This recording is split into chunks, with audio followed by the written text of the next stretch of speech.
Let's hit the high road.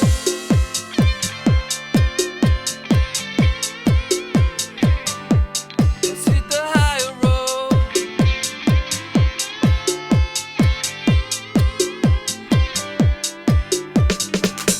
It's the first touch, strong connection. It lays deep in your soul. Feel the kindness strongly coming, 'cause you can achieve your goal. Let's hit the high road.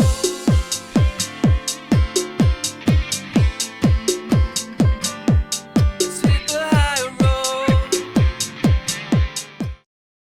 Okay.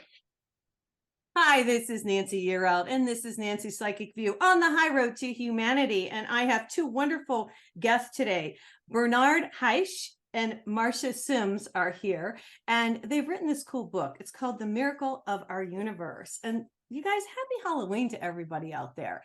It is the day that we celebrate the dead and people who have passed. And, you know, it's changed a lot, but that's why we did it originally. So we won't get into the whole history of it. But these guys are here because they've written this cool book, and it's really about God. And it's really about energy, but it's a model of reality. They say they're not we're not biologic machines, but we're rather conscious, immortal beings who have co-created a virtual reality together with a great cosmic consciousness known as God. Now, the root reality does not consist of physical stuff, they say. The one and only thing that does exist in consciousness and its thoughts is our consciousness, our thoughts. We are literally part of God. And I have said this for a long time. Now, they've put this book together as a joint effort.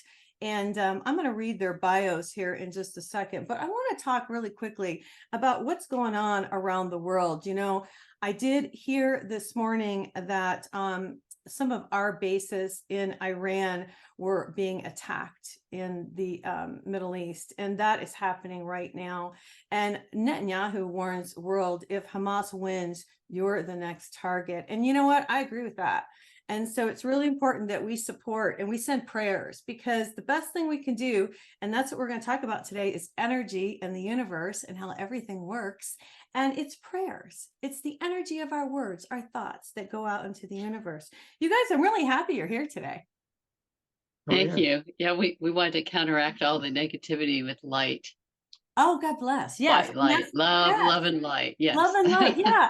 And Yeah. that's what I've been telling everybody. You know, I go on, I do a news with Nancy. You probably don't know that, but I come on once a week and I talk about the power of prayer and the power of the spoken word and raising that vibration. Because if we can all raise the vibration, we can help. Now, these guys have really long bios, but I'm going to try to go through them and not take too long. But they're really important people, and I'm glad they're here. So Bernard Haisch is an astrophysicist. He's the author of 130 scientific publications. After earning his PhD from the University of Wisconsin in Madison, he did his postdoctoral research at the Joint Institute for Laboratories Astrophysics at the University of Colorado at Boulder and the University of Utrecht, the Netherlands. Is that right? Utrecht? And correct. yes, and his professional positions include staff scientist at the Lockheed Martin Solar and Astrophysics Laboratory, deputy director of the Center for Extreme Ultraviolet Astrophysics at the University of California, Berkeley, and visiting scientist at the Max Planck Institute for Extraterrestrial Physics in Garching, Germany. Extraterrestrial. I was going to say, did I get that right? He was a scientific editor of the Astrophysical Journey for 10 years. Prior to his career in astrophysics, he was a student for the Catholic priesthood. Well, that's a real leap there, I have to say, Bernard. I mean, and Marsha Sims has a multidisciplinary background, years of experience interfacing with business, supporting scientists in their projects, and immersing herself in the music world. Now, she has a music degree from the University of California, Santa Barbara, and a master's degree from Notre Dame du Namur University. She has served as an administrator and department secretary at Lockheed Martin Palo Alto Research Laboratory. She's an executive editor in the Journal of Scientific Exploration, administrator at the California Institute for Physics and Astrophysics, and she's a music teacher of voice, piano, and guitar at her own company, and she sings opera. What a combo, you guys. Oh my God. All right. So I don't know who wants to answer the first question. So I want to know your story. Bernard, you were into the scientific for so long. At what point did you say, okay, wait a minute, there's some spiritual stuff going on here? Well, I think I knew that all along because when I was just a kid, 6 years old, I knew I wanted to become an astronomer, but I also knew I wanted to become a priest. So I had both these things going in my mind, and they've actually been there of equal importance pretty much for my life thereon. So I've been exposed to both sides of the world, the purely particle physics, energy and whatnot side, and then the spiritual side, which has to do with trying to understand what the universe is really all about and what makes it up and how we can profit from it. Right. And you talk in the book, you say, and I agree with this, you say in the beginning was the logos, which is a Greek word that means the expression of thought, the word. And then God, the eternal consciousness spirit, created the universe with the energy of love. So in my mind, I hate to break it down to simplicity here in the beginning, but it's really about the word and our thoughts and how we feel. Well, let Marsha handle that. Oh, the words. And yeah. So, so the beginning there was the word, but before the word, should I just tell you our theory about how everything? Oh, yeah, I want to hear it. Yeah, the audience wants to know. Okay. Yeah, and I want to add one thing about Bernie's spiritual background. He's known since he was a little boy that he was going to be connected to spirituality, and he always loved God. There's a special place in his heart. And when he was young, he used to line his stuffed animals up on his bed and give them communion. Oh my gosh, that is so awesome. I thought that would be that was a cute little story to add. Well, So, but Bernard, well, hold on a minute. Bernard, do you think you remembered? I mean, because you talk about, near-death experiences and stuff. Yeah. Little kids know. Do you think you remembered being in heaven? Well, I remember my life there. No, I don't have any memory of that. Now I'll turn it over to Marsha again because she does have this. I do. Oh, you do? Okay. All right. I'm kind of like you, Nancy. I'm very spiritually inclined. And when I was 16, I had a near-death experience and it opened the veil. So I can see the other side. It's kind of like a crack. I mean, I get glimpses. I can't say I truly see everything, but I see little glimpses. And I could tell you about that in a while, but maybe we need to talk about the logos first. All right. Otherwise, because Logos, we'll circle around. Logos is the Greek word that means the expansion of thought. And this makes so much sense to me. Talk about it. Okay, well, so even before logos, there was the Ein Sof, which is the realm that is identified in the Kabbalah. And so that's the all nothingness, where there's nothing at all. And out of the Ein Sof arose God. And the word was then used by God because God was lonely. He wanted to have other things to do. He wanted to have beings to interface with, just being this great consciousness. So as God arose from the Ein Sof, he was this immense non-dimensional consciousness. Filling all of space. All of space. Yeah, and God, I need to also say, we use the term he because lack of the correct pronoun in the English language. But God is not a he, not a she, and not an it. Because God is not a human being. God is much grander than that. It's a vast cosmic consciousness. In Latin, we say he's a sui generis, of his own sort. Of his own sort. Unique. Yeah. And I want to interject really quick because I think it's whatever you resonate with. Because I resonate with the male, so I think of God as a male, and I have my conversations. But other people think of God as a female, so it's correct. It's whatever feels right to you, isn't it? Yeah. Yeah. I just want to be sure we explain that because I didn't want to offend anyone. Some people are very sensitive. They are. Well, Well, I'm going to tell you something, what I think right Okay. off the bat. I am writing a book right now about angels. I communicate with Archangel Gabriel, and he's the messenger angel. And, as I'm writing, and I'm just going to say this because I don't care, I want to say God. And so I say God because I feel it's what's in the Bible. So it's what's proper, because that's really our guideline to go through is God, to say God. But our society has made it so people don't want to say that. They want to say source and they want to say energy. So I write God/spirit/source, but it's really a love energy. And why do we get hung up on that? You know what I mean? I think it has to do with the historical interpretation of what God was.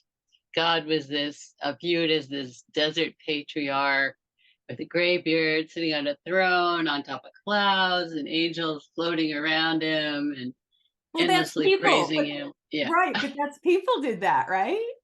they did. I Certainly, think that's why we get hung up on that because I of know, historical. Yeah. I know.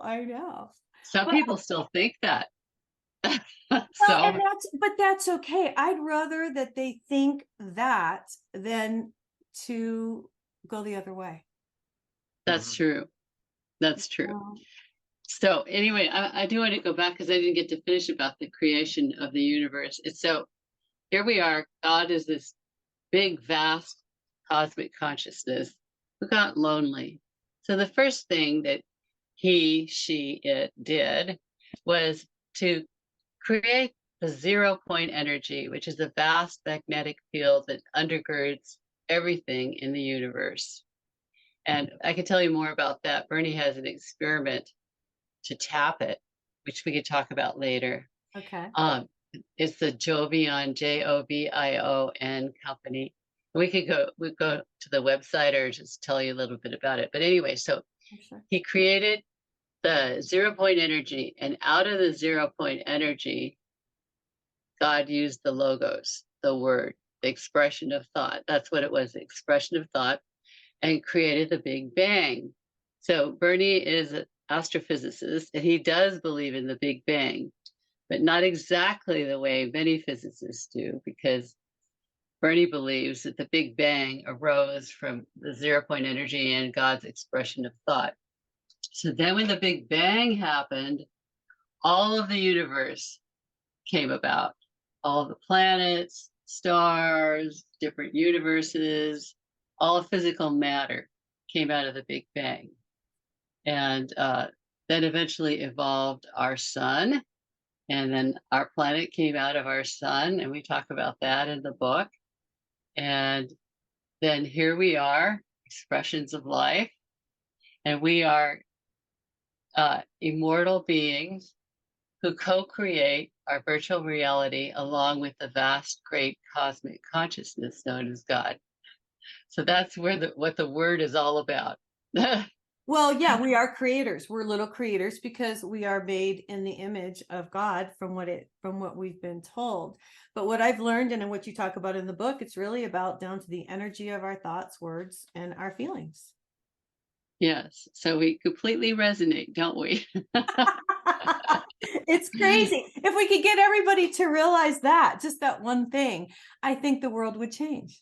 well, definitely. Yeah. I have to tell you, I also communicate with Gabriel. Oh, do you really? Oh, honestly. Okay, I cool. didn't know that. You did too. Well, yeah, Gabriel. Yeah. Gabriel helps me with my music. Gabriel loves music. Okay. I Okay. share my love through music. Right. Music's a very powerful source of God. It's Yes. the power of music directly is related to the way the universe is created, which is mathematical. Right. Should I tell you a little bit about the power of music? Because Well, yeah, because I am a true believer in it. I have a crystal healing bowl. I have the F sharp, the love vibration. And just today, to be straight with you, and I always put myself out there. I was having trouble with my eye, and so I just Googled, and everybody can do this. So whatever you have ailing you, I just Googled sound for healing of the eye, Mhm. and it comes up. And so as I'm getting ready for my show, I am listening to that vibration, that musical vibration, because music is healing. That's good. I believe it. Yeah. Yeah. So So expand I- upon it. Yeah. yeah, so I write a little section about that because I'm a music teacher, Yeah. as we already said. So anyway, it goes back to the fact, is God a mathematician, and did God use mathematics as part of his way to create the universe? Mhm. So many scientists and physicists have wondered, uh, why does it seem that the universe appears to be designed by a pure mathematician? How is it possible that mathematics fits so excellently with the objects of reality? And this goes back to Plato and Pythagoras, who believed that in addition to the physical world we believe, there is also a real world of mathematical forms. Mhm. So examples are like mathematical concepts like pi, the ratio of the circumference of a circle to its diameter, or the speed of light, which is 186,000 miles per second. Other examples are Newton's laws of motion and Einstein's theory of relativity. And then Johann Sebastian Bach tied music to mathematics through harmonics. He's the father of modern music. And he Mhm. devised a system of tuning that is based on mathematics. In the system, there are 12 step notes of the octave of the standard keyboard, and they're tuned in such a way that it's possible to play music in all major or minor keys without sounding perceptibly out of tune, because each half step, is the 12th root of 2. Then there are other elements of music, such as rhythm, time signature. They're also notational. And so this mathematical nature of music makes me wonder whether God uses music as a mathematical expression through sound. I believe so. I think you do too. Yeah, I do. I do. Yeah. Well, Is it? and yeah, it's Yeah. healing. It's healing. It's really comes back down to the vibration. It makes a whole lot of sense when you think about it in an energetic sort of way, because we are made of energy. And so it just makes sense that the music would heal us and Yeah. and helps our mood, brings us joy. Yeah. So it has the greatest influence of uh, on all of us, of anything abstract in the world. It really undergirds all of society. Yeah. And you hear it uh, everywhere, from Muslim calls to prayer to classical symphonies to operas and masses and rock, pop and rap. And there's a hymn that exclaims just this. That's a very famous hymn used in many church services. All nature sings, and round me rings the music of the spheres. So again, this to me shows that music, by its mathematical nature, is a universal expression for civilization and God, and it's all through sound.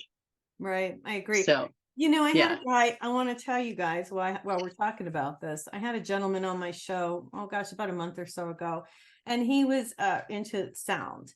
And what he said to me really made sense, and you'll probably agree. He said, out of all the people who have the crystal bowls and the toning forks, that heal, he said our voice is the best healer for all of us, our own voice. And it's Oh, been, yes, and it's been proven, when they put cancer patients and they do the crystal bowls and they do the toning forks, they said that they've experimented with this and it's their voice that has been the most healing. that's why I like to sing. Yes. Isn't that interesting? And opera is the highest form of Yes. music, really, Yes. because it includes not just the music, but the drama and the sets and the action, and it's all the lyrics. I mean, it's all combined together, and dance too.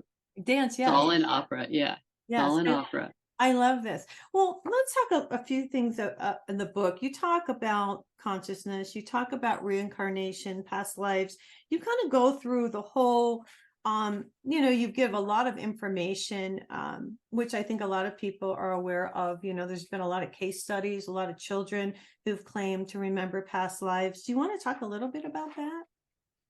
The reincarnation, sure. Do you want to say anything, Bernie, or you gonna let me? You're doing well on this Okay. topic. Yeah, I just want to insert that Bernie has Parkinson's, Okay. so it's a little more difficult for him to speak. It was a blessing for me in disguise because he had been writing on this book, The Miracle of Our Universe, for about 5 years, and it was just so difficult for him to type and get all of his thoughts in order and integrated. Mm. So one day he came to me. I'm a very busy person too. He came to me and said, Marsha, would you please help me with this book, help me finish it? Because it's really important to me and I'm having problems with it. And I'll let you put your name on it if you help me. And I went, okay. Well, it's a wonderful book. I will say that because you go through, there's all the scientific information that's really fabulous about our universe and about God. But there's also, you talk about, like I just said, the near-death experiences and reincarnation and that type of thing. So, what would you like to tell the audience? Okay, well, so both near-death experiences and reincarnation provide evidence that our God model is real. And I want to just emphasize that our thoughts about God are a model. We don't claim that it's the absolute truth, but it's a good way of looking at things. Right. And that's important to Bernie as a scientist. He wants to emphasize it's a model. The model is used all the time in scientific research, and you try to come up closer and closer to what you hope is the truth.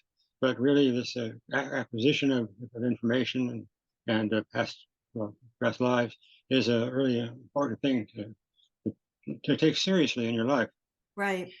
Yeah. And so reincarnation and near-death experiences provide evidence that we're not just a chemical evolution of molecules, where some mainstream physicists and scientists believe, but actually that we are immortal spirits and we're ever seeking to improve ourselves.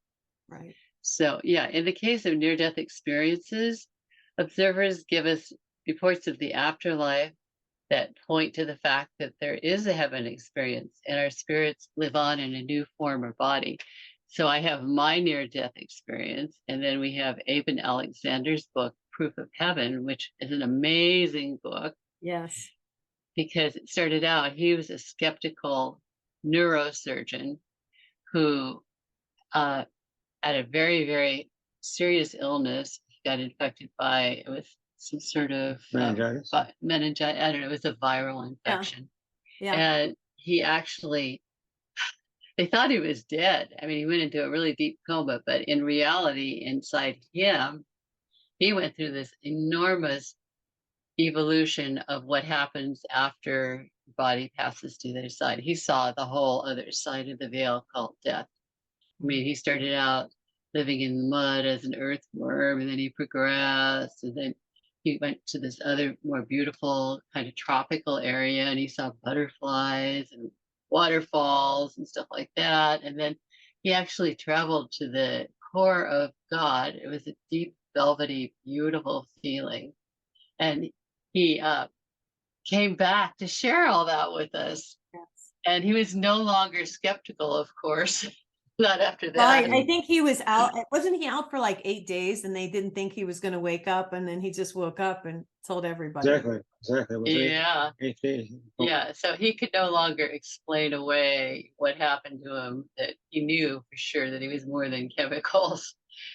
So, yeah, he said that he found out that the brain is more a prison from which our conscious awareness can be liberated when we have our physical death.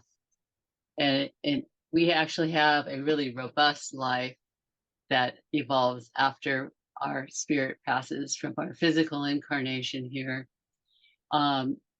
So let's see. So this also leads us to the foundational principle of our God model, an infinite and eternal consciousness that constructs what we perceive as reality. There are lots of other there is lots of other evidence of reincarnation that was written up by psychiatrist Professor Ian Stevenson from the University of Virginia. And he was known for his research in cases he considered suggestive of reincarnation. Notice he said suggestive because he was being cautious as a scientist. Right, right, right. Yeah, after studying 3,000 cases of children who claimed to remember past lives, he concluded himself that emotion, memories, and even physical bodily features could be transferred from one life to another. And I have to add that we were really close friends with him. Oh, were you? Yeah, because Yeah, so we he studied hung like out with him. yeah, he studied Pardon like me? 3,000 cases of children who claimed to Yeah. remember their past lives. And Mhm. he actually documented, he went and checked this stuff out. And these guys, He did. He did indeed. yeah, Yeah. and found out Yeah. that these kids were for real. And that should really make us all realize that we keep coming here and doing this until we evolve. Isn't that pretty much what his synopsis was? It was, and I can testify that we were witnesses to his research because he is co-founder of the Society for Scientific Exploration, which Right. Bernie and I managed the journal. So I had to interface with him often, and I got to get little glimpses into his research, and we published several really amazing papers. One was about evidence of Yes. reincarnation through birthmarks on the reborn person. Right. Like, Will you share some of that with the audience? Do you mind? yeah, so there is a, pardon With me? the, Oh, yeah. Okay. Well, I'll just tell you about the birthmark thing, and then we'll talk about James Leninger. So, anyway, there's a young boy who recalled the life of someone who had been shot. So, Ian Stevenson went and interviewed the sister of the boy that had been shot, and she told him that her brother, the deceased, had shot himself in the throat. Then the young boy who had the memories, Stevenson went to see him and interview him, and he showed Stevenson a birthmark on his throat. So there was a birthmark from where he remembered that he had been shot. So Stevenson, suspecting that maybe there was also a birthmark on the top of his head where the bullet had exited, he took a look, and yes, indeed, there was a birthmark there. So that's pretty phenomenal right there. So the birthmark on top of his head and the one under on his throat proves that there was some sort of gunshot that went through there. Yeah, I have a quick question. Yeah. When he was doing this research, Yeah. did he ever talk about why we come back with those marks? Why we reincarnate with those marks? I don't Is think he this ever. part he of our? ever- Go ahead. I don't think he ever said anything that pointed to a purpose, Okay. because he was a scientist and he wanted to stay away from that stuff. He wanted to just keep it nothing but the facts, ma'am. He wanted to present the evidence and let everybody else come to the conclusion. I see. I see. But I think his conclusion was that it's very strong evidence that people can be reborn, showing marks of what happened to them in a past life. I wanted to tell you about James Leninger because this is really a more powerful story. So Dr. James Tucker was a protege of Ian Stevenson who took over at the University of Virginia. And he interviewed this young boy, James Leninger, who at the age of 2 or 3 started remembering the past life of an American pilot, James Houston, who had been shot down by World War II Japanese in the Pacific Ocean. These memories included details of an American aircraft carrier, the first and last names of a friend on the ship, the location of the attack that killed him, and the nature of the hit that brought down his plane. All details were later confirmed to be accurate.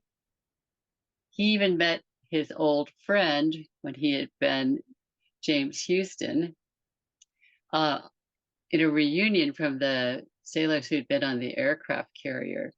The friend confirmed that Leninger's memories of Houston were correct. You know, So this is a pretty powerful example. I think that's the most powerful example we came across. Hmm.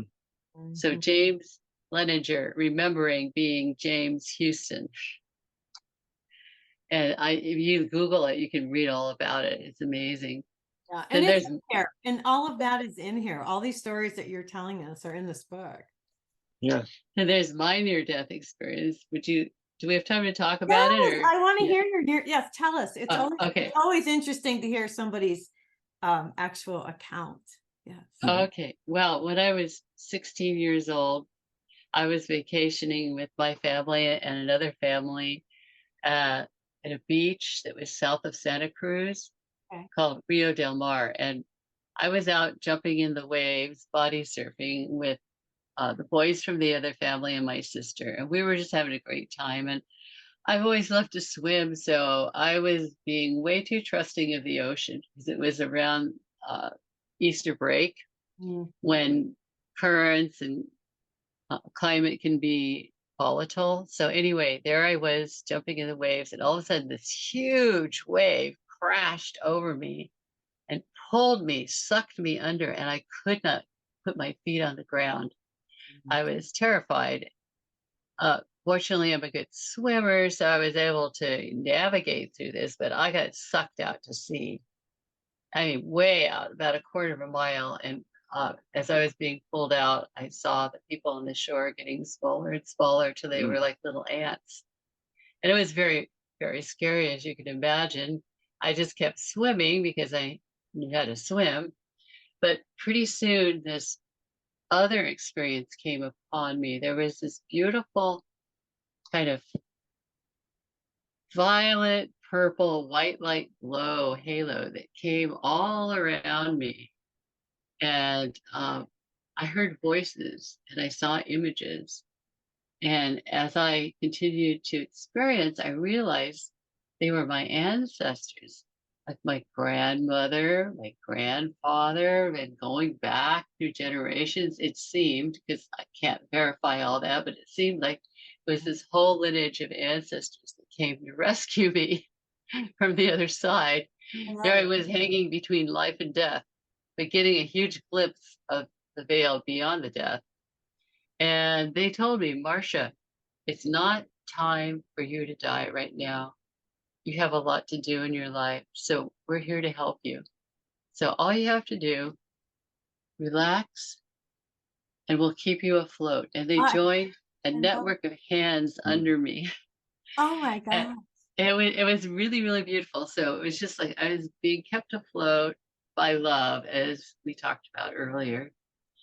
And you know what the strangest thing was? I didn't even have to swim anymore. All I had to do was just lie on my back, put my arms out. They said, help will come for you. And it did, in the form of a surfer on a surfboard. Oh no way. I was gonna say, was it a boat? But it was a surfer. Oh my A God. surfer, yeah. He knew how to navigate the ocean currents. He was very experienced. So he cut across the current, came over and got me, pulled me onto a surfboard. I was pretty cold by then. I was suffering from hypothermia, I think. And he cut across the current, circled around, and took me back to shore. And in the meantime, my dad had come to rescue me, and he got pulled out the opposite direction on an inner tube. And a second surfer came and picked him up. So we were rescued. It took me about, I don't know, I had to soak in a hot bath for close to an hour before I could really, calm down because I was shaking all over from head to toe. But I knew beyond a doubt that, there's another side. I saw it. I felt it. I felt the love, and it was really beautiful. And that opened the veil for me to experience other past life memories, something like you. So I was, when I was 19, I had a really high temperature, and I actually went into this yogic trance, which I didn't know anything about at the time. And I could kind of remember it was something like 32 past lives I remembered, although I Oh my can't God. remember all of them. It's just Oh like my that number sticks in my mind, but I remember some prominent ones. All I that know, I've actually all I researched. know is I don't want to come back again. What do you think? You I want to come back don't again? know. Well, yeah, it's pretty tough, isn't it? It Life is not is. easy. It's not easy, but if you see the other side, it does make it easier in a way because you know that there's beauty awaiting you, and you know that while you're here to grow and learn, overcome negative karma, hopefully gather some positive karma, Right, right? exactly. Well, and it makes you not afraid to die. It makes you Yeah. to, in my mind, I can remember being a little kid and thinking, I don't want to get old. I don't want to die. But now Mhm. then you grow older and then you have experiences like you're talking about, Marsha, and you start to realize that it's a good thing, not a horrible thing. We don't handle death very well here. Yeah, it's hard, isn't it? Even Yeah. even with what I know, I mean, I still have problems. I cry a lot. Oh, well, thank you for sharing that with us. There was a couple things I wanted to ask about. There's so much information. First of all, let me just say in this book, it's a small book, but there's a lot of information in here. One thing that I wanted to understand is, and I don't know, Bernard, if you can give me some information on this. You talk about dark energy that was discovered in 1998. You also talk about the Akashic field. A lot of people can read their Akashic records. But I wondered if you would kind of expand upon some of that so I can understand a little bit more about the universe, because they said it was Hubble always saw it expanding, and then they saw this dark energy. Can you kind of give the audience an overview? I don't want you to give your whole book away, but a little bit about Right. that. Yeah. Right. Well, You'll have to the talk about that. I don't know about dark energy. dark energy was indeed found about 20 years ago, and it's totally unexpected because we knew that the universe is expanding. That has been common knowledge in astrophysics for decades. So we know that the space is being pushed out, and that affects the size of the universe. Now it turns out that no one expected there to be dark energy, because dark energy has the exact opposite effect on things as does dark matter. So the view from the point of view of dark matter was that something very odd is happening to make the universe not just accelerate, not just expand, but accelerate. So this is still a big mystery in astrophysics. What is the stuff that's causing the universe to accelerate? Dark And- energy, or Dark you're energy. not sure? Oh, we call it dark energy, but that's only an English word. I mean, the But word that's means all they know. But that's all they know. yeah, now you also talk about the Akashic records, because the ancient concept of the Akashic field. And there's a lot of people. I've had people on my show who can access, I think a lot of people can access their records. I just don't understand the correlation between the Akashic field and the Akashic records. Can you kind of explain that? I guess I can't really say too much about that because I don't really know what the dark energy is, and it's quite a mystery.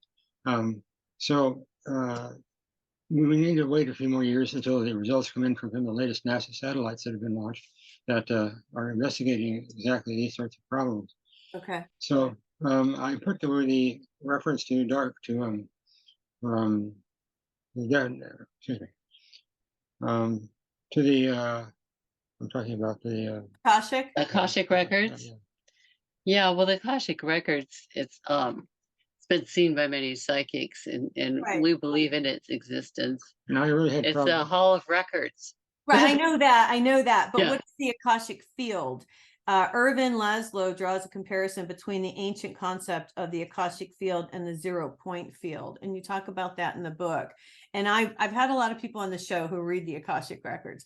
But what is the Akashic field? Is that something energetically that Aaron Laszlo picked up on? Or what's the correlation, I guess, is what I was looking Yeah, for. there's not really a good correlation established yet. I would be Okay. lying if I said to you, oh, well, we understand the Okay. Akashic field and the Akashic records.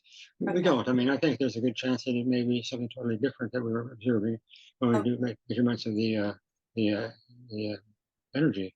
Okay. So Yeah, Bernie did talk about it because, I mean, Yeah. Irvin Laszlo does believe in the 0 point field. So Right. in that way, it resonates with what we're doing, but Bernie has not really researched the Akashic Okay. field. Right. Okay. I was just Yeah. curious because I've had so many people, who can read the records, and I think everybody could read the records if you meditate long enough. I want to also get your take on you. I wrote down Seth Lloyd contends that the universe itself is one big quantum computer, and it's running a cosmic program that produces what we see all around us. Because you say, and a lot of people say that we're in the matrix. Can you? Yes. Can you address that a little bit? Yeah, I can. We right now have a vision of the universe, and by universe I mean everything from stars and galaxies to amoeba that we see here in the laboratory. Um, so the I'm sorry, I don't know what you're talking about. What are you trying to express? The well, computer, how Oh. this is. that's exactly. We assume that everything is divided into two different kinds of things. One is the physical stuff, and the other is maybe some psychic, worldly, spiritual knowledge. Right. And so,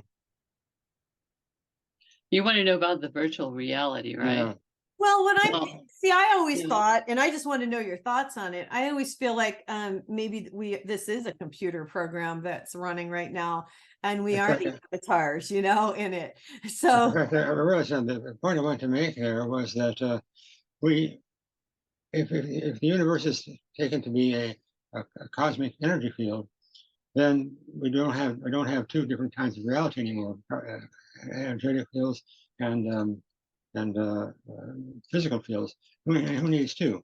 I mean, if we can explain the universe using only one thing, and that is that one thing is God, and that God is the Akashic energy, is the Akashic records, then we've simplified things. And well, scientists are supposed to say, well, we're believing that psychic stuff to you, but there really is, if you look deeply enough, no more positive information about that, about the nature of that stuff, than there is about the nature of physical reality. It's just that we're used to thinking these two different kinds of real, and they're not necessarily that way at all. We're much better off coming to accept one form of existence, which we talk about in the book, versus two. So I wanted to emphasize upon you were asking me about the simulation hypothesis. So this goes back to a basic concept of physics that has changed, because originally the atom was considered to be a miniature solar system with electrons orbiting a nucleus. This is what I was taught in school, grade right, me school. too. Yeah. Okay, so now it's viewed more abstractly after the strong implementation of quantum physics, as the nucleus being surrounded by electrons that form a cloud of probability. So it's not possible really to know where an electron is going to be at any point of time. So the whole idea of where the electron will be as it orbits in some fashion around a nucleus is that you can only just determine a cloud of, could it be at this point above on the upper left side, could it be on the lower point on the lower right side, it's just a cloud. So this kind of shows that we're in a virtual reality because there's a consciousness that determines most likely where that electron is going to be at any point in time. When you sit in your favorite armchair, you're really being supported by clouds of probability. And probabilities are numbers that govern physics in our world. So we developed the idea in our book that a matter-based universe can be replaced by a number-based universe. And this leads us to the likelihood that reality is a simulation. Let's see. Yeah. So Heisenberg saw atoms and elementary particles as themselves as potentialities rather than things or facts. So the physical world is not really just a solid fact. It seems solid to us as we touch it, but there are all these clouds of probability around it. Because we're creating, I don't want to interrupt you, but what I get from this is because the probability is, what are we going to create? Because we have free will, we have choice. Yes, Exactly. That's in fact the reason we are here. The reason for this whole existence of a universe and and sentient beings like us and maybe aliens elsewhere, is that this is something that consciousness can create Right. and bring to life. And so that's a much better way, in my view, of viewing what the universe consists of than to try to, well, it's a better way to look at things. Right. Well, and you talk about the God model in your at the end of the book, and I just Yeah. really quick, I wanted to read a couple things from it that I underlined. One is heaven is our spiritual home where we reside between lives. And Mhm. I believe, and I don't know what you believe, but I liked what you said. You said there's no literal hell, and I agree with you. Hell is rather the consequence of our free will action, which is perceived in the afterlife. I think it's whatever you imagine it to be, just like whatever we imagine God to look like, right? I think so. Yeah. I mean, we all are. I believe we all are little beings that came about from God, to Yeah, do what? Well, to experience what a physical universe, an apparently physical universe, yeah, has to offer. And I sometimes make the story about God. If God wanted to ski down a mountain, he created some great ski resorts, and having made them, like to ski down well, you can't do that as God. I mean, God is not designed to ski down a mountain. He's a spirit, and that would be a major problem.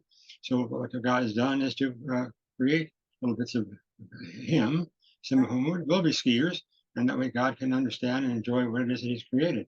It's And actually a rather simple interpretation of the why of all of this reincarnation and so on. Because if you came back to a second life or a third life or a fourth life or whatever, and you knew that it was all just a kind of a cosmic game like this, you might not take it very seriously. You might live a very different life than you would if you had known all these things. If you had not or known all people these things. would commit suicide because they wouldn't want to do it and start over. Right. Yeah, but the problem with suicide is that you have to come back and relearn the same lesson. It I've might even heard that. Yeah, yeah. I've heard that. So And suicide doesn't solve anything. It makes it no, worse. absolutely. You know, um, it just really feels like, and I just want to say this, and I want to ask you both, I have a really close connection with God. And whether you say it's a man or a woman or energy or whatever it is, all I know is that my connection with the divine has changed my life in the fact that I feel loved and I'm not afraid and Hmm. I feel supported and I'm learning every day and I'm grateful to learn. And I wonder what you guys feel about God. What is your connection? Because I think it's really important that everybody have a relationship with the divine. Mhm. You want to talk Yeah. about that? Uh, well, my connection with God is very strong. I pray all the time and I get guidance all the time. And I talk to my guides. They talk to me, they ring in my ears and let me know when I need to know something. All right. I interface with Gabriel and Saint Michael, and I also myself I'm a Huna teacher.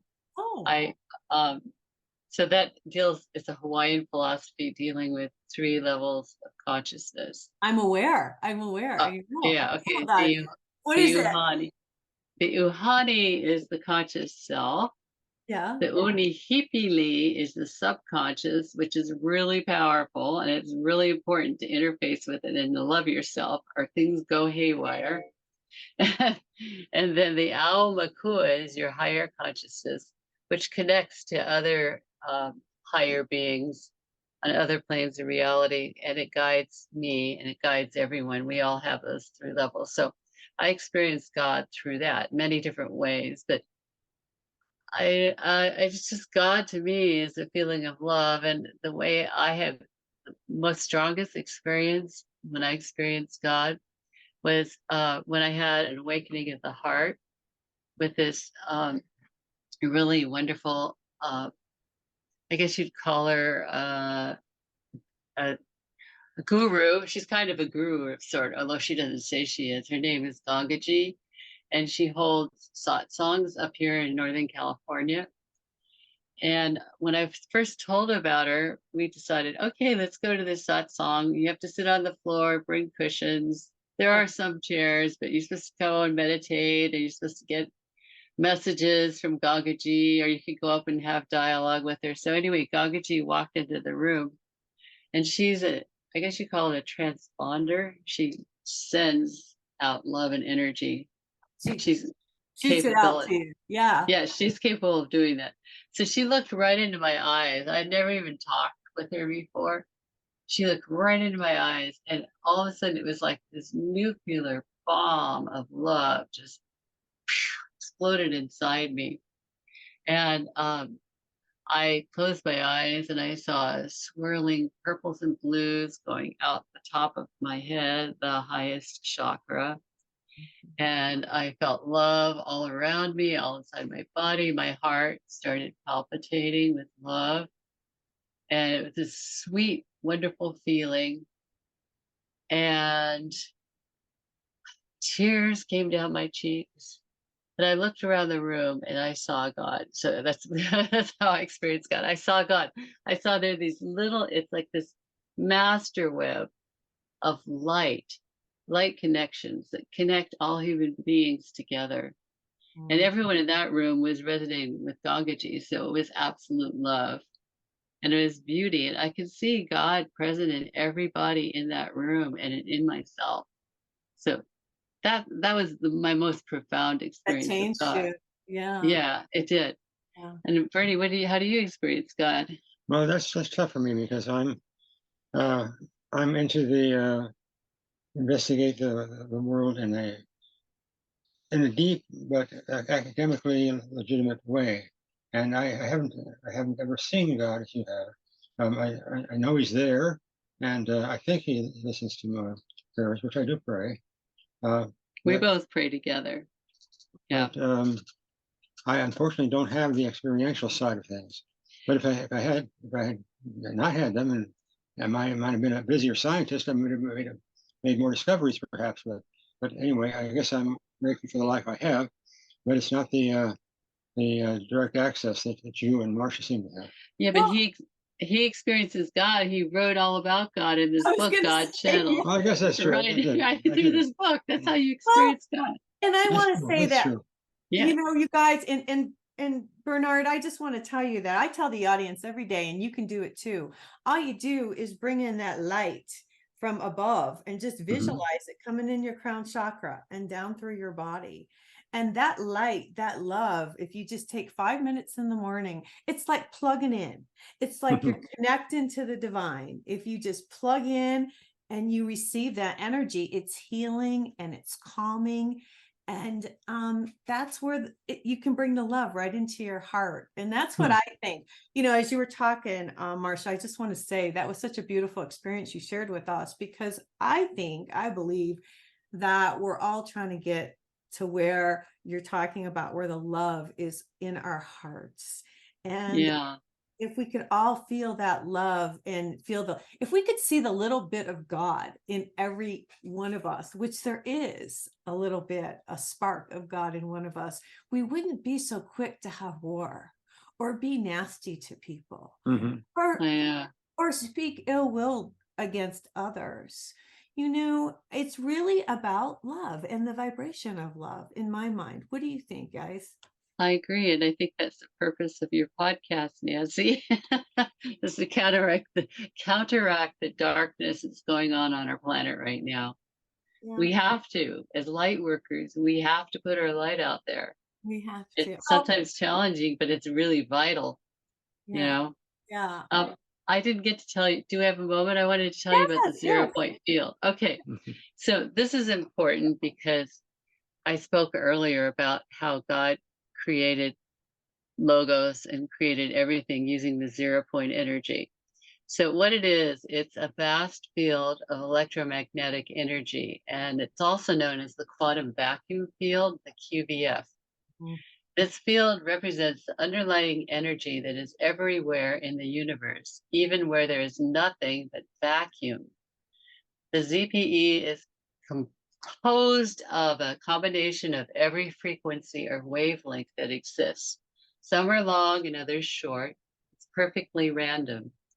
It's an infinite source of energy that was already known to Einstein and Max Planck. And Bernie and our company Jovion, Jovion, believes that the ZPF can be tapped in a way that would provide humanity with an endless supply of totally clean energy without violating the second law of thermodynamics. Our process has nothing to do with heat. Thermodynamics has to do with heat transfer. Our process is electromagnetic. There's a Casimir force that happens when two parallel metal plates are pushed together by an overpressure of the ZPE from the outside of the plates. The Casimir cavity can be created that takes advantage of this force. Bernie believes this, and also his co-investigator, Garrett Modell.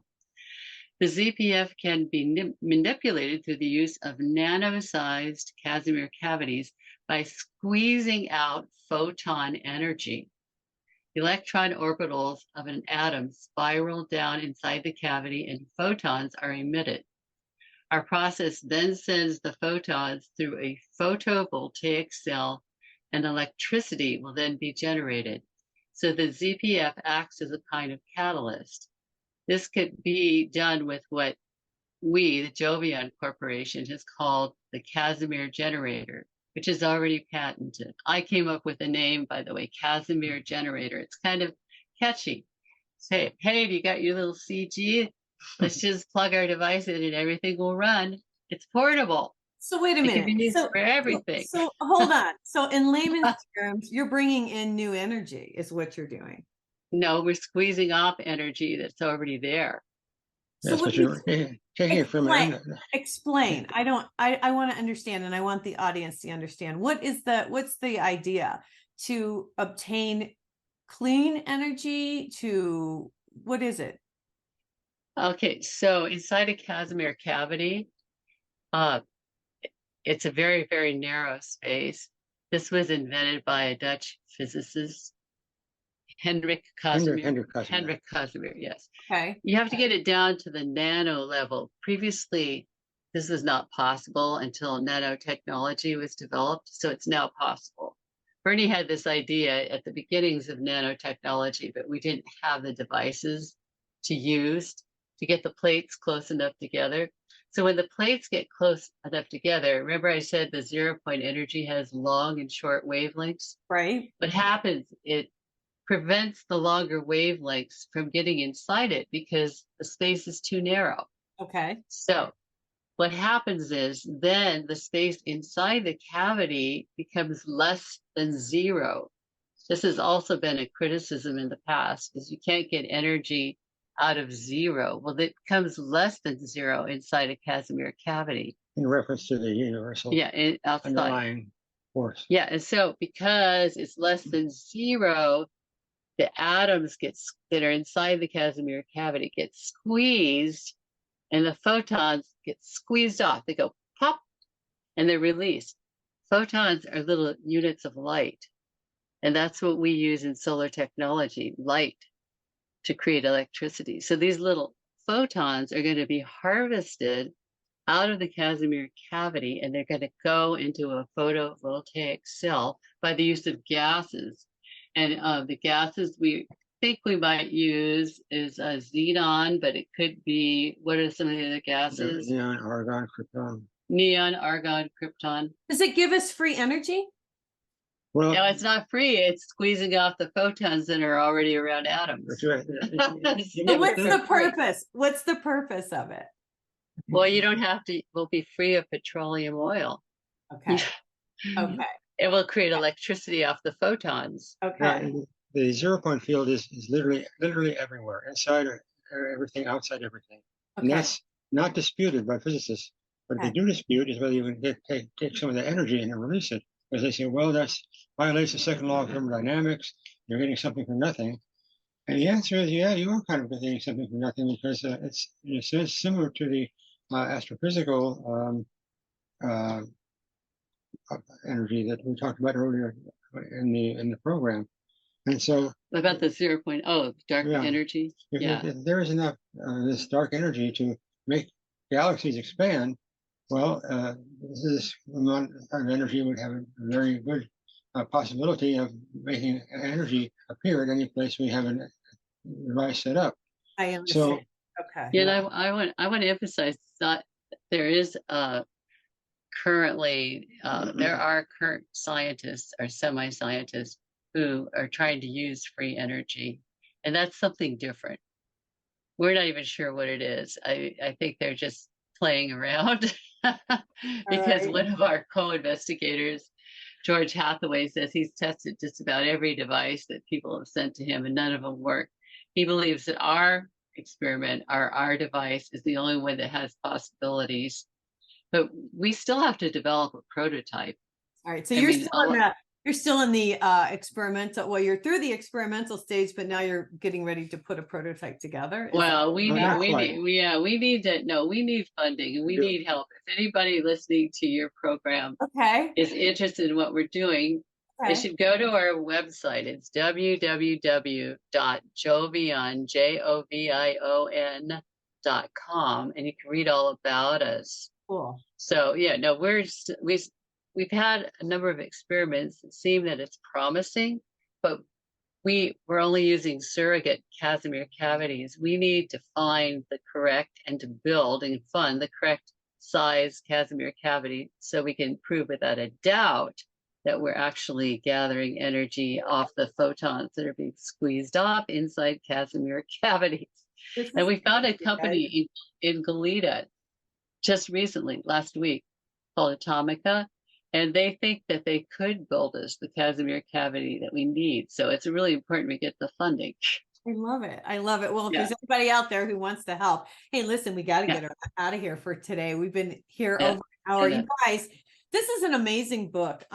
Bernard and Marsha, thank you for putting it together. It's called The Miracle of Our Universe. It's a new view of consciousness, God, science, and reality. And you guys can pick this up. I'm sure it's at Amazon. Yes.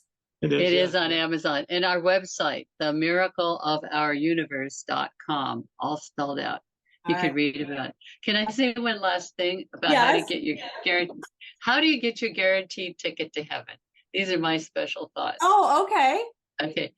We all have a guaranteed ticket to heaven because each and every one of us is a spark of God and we're part of him.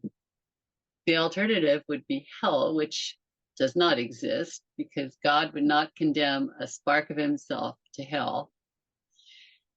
So how do you experience heaven while you're on earth? That's important, your guaranteed ticket. It's important to be in a state of gratitude because this opens your mind for optimism, love, and God's still small voice. And it can be very quiet. The good news is that anyone, even you, can achieve this if you take the time to still your mind, which often hops from thought to thought like a monkey. It takes a lot of practice, but we encourage all of you to experience God and the love he has for his children and get your guaranteed ticket to heaven as a human being on earth. If everyone makes the effort to do this, Yes. dialoguing directly with God on a daily basis, our world would be catapulted to a higher level of awareness and the human race would become ever more enlightened and there would be peace on earth instead of war. There you go. Amen. Amen. Yeah. All right. Well, you guys, thank you so much for coming on. Thank you very much. Thank you. I wish you the best on developing this. We do need to have some new technology, and it's about time. And God provided everything for us, so I'm sure it's out there. I'm sure it just has to be put together. But we're going to get out of here for today. Thanks again for coming on. The book is called The Miracle of Our Universe. You guys, if you want to pick up my new book, Wake Up, the Universe is Speaking to You, you can get it on Amazon.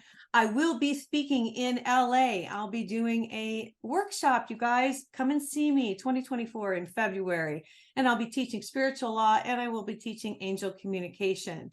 If you want an angel reading, go to my website, nancyyearout.com, and you can book your date and time. I hope everybody has a fabulous Halloween. Be safe out there and have fun. Everyone take care and God bless.